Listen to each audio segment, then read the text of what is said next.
Hey everybody, this is Lewis Speaks 2020, and today I want to talk to you about holding on to empty possibilities. I realized just now as I was waiting to hear back from someone that I tend to hold on to empty possibilities.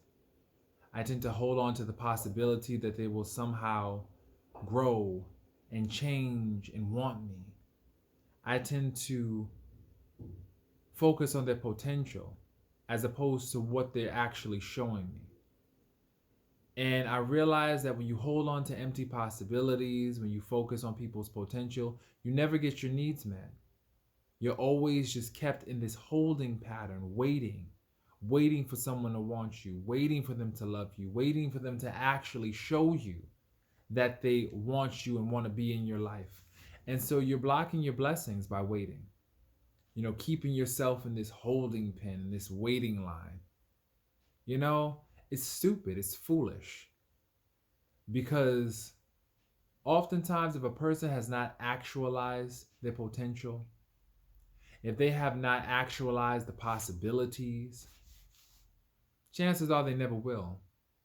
You'll be sitting here waiting, getting older and older as your life passes you by.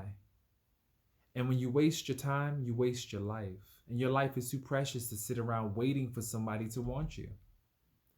You know, I was thinking about past relationships that I've been in where I've sat there and I've waited for someone to actually show me that they want me, show me that they're good for me. And in the final analysis, they left. They never actualized their possibility or their potential. And sure, we all have the potential to be good, to be wonderful to somebody. But if you're not actually doing something about that potential, well, then it's just for nothing, you know? So I encourage everybody out there who's sitting there waiting for someone to actualize their potential, don't wait. Live your life. Get your dreams off the ground. Sure, people got potential. Sure, they may show you every now and again little crumbs of potential and possibility. But if they're not meeting your needs, if you're not getting your needs met, if you're sitting here just waiting for someone to actually reply back, to love you right, keep this in mind. No response is a response. If they're not meeting your needs, if they're not responding to your earnest cries for love, for attention, they're telling you something.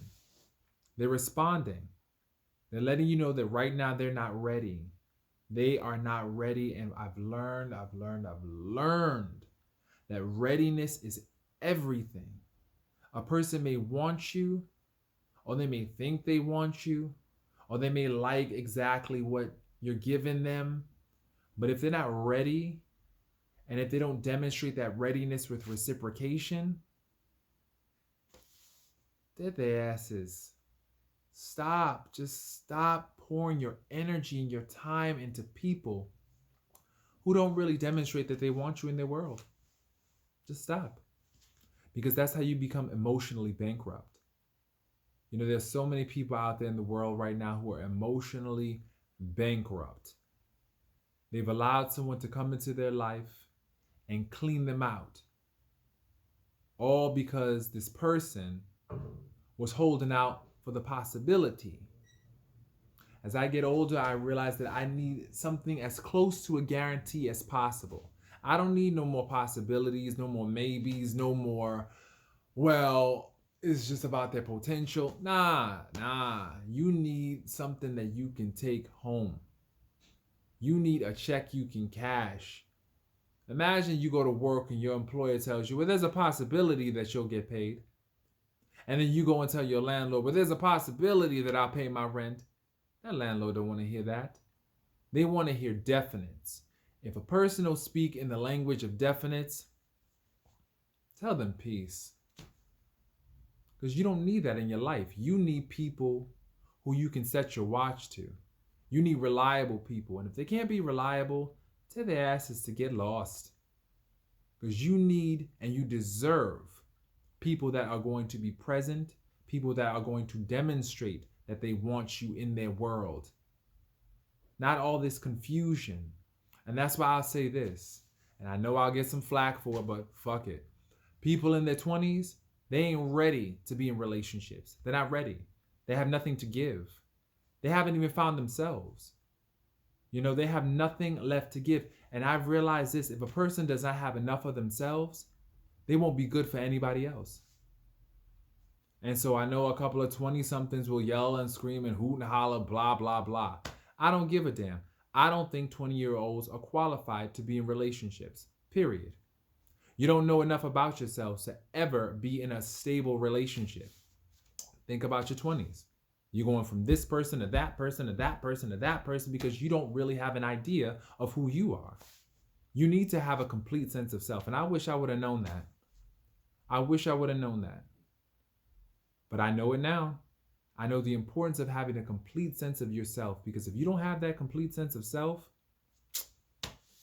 you won't be good for nobody else. Every person that you deal with will be a reject. And they'll be a reject because you've rejected yourself.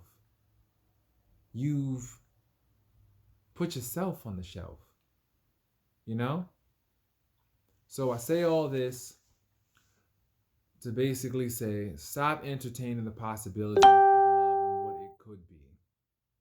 You deserve a love that's true and stable. And you're going to get it. Just first, find you. Peace.